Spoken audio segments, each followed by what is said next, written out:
AP Latin. Here we go. Caesar 529. So we just heard Cotta's side. Now we're going to hear Sabinus' side. And of course, I'm going to ask you which one you think is right.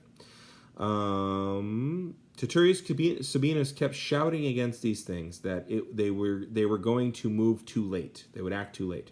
When bigger bands of enemies, the Germani, joined to them, or with the Germani joined to them, or they would move too late when something of a disaster had been sustained in the nearby camp. So if we don't go, we can't help those other camps, and the Germani are coming here. In other words, we have this information, we need to act on it. The opportunity for debate was short. Caesar was already thought to have set out for Italy, and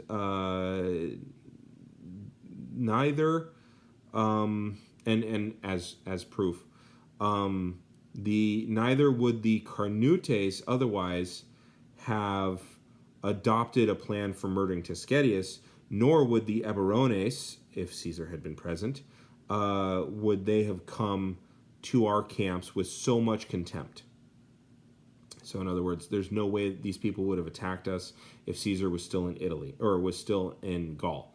And there's no way these people would have killed Tiscetius if Caesar was still in Gaul. Clearly he's not still in Gaul, so he can't possibly give us orders. We need to move. These people are coming. We need to protect the next camp, and we need to retreat.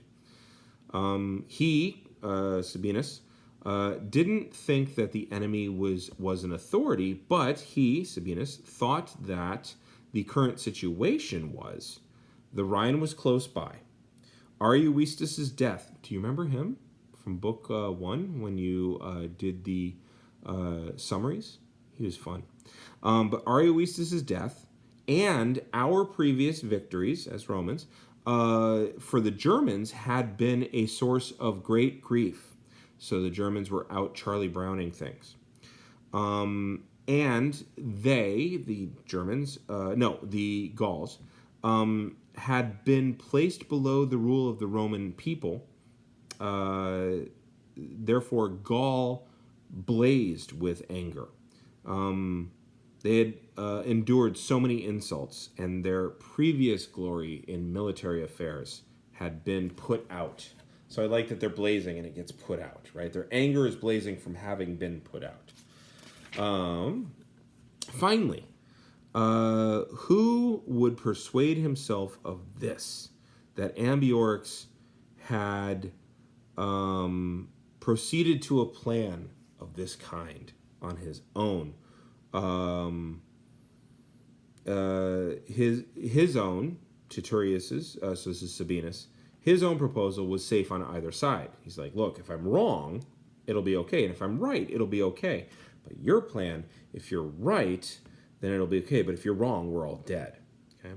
So Sabinus' plan was safe on either side. If there was nothing too dangerous, with no danger, they would arrive at the next legion. Okay, so if we don't go into danger, we'll be fine. We'll show up and we'll have just marched for a day. If all of Gaul was conspiring with the Germans or the Germani, then the only place for safety was, safety was placed in speed alone.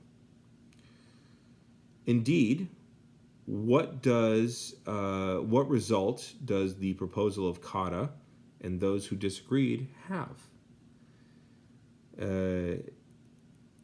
From which, if not present danger, then certainly it was to be feared that they would,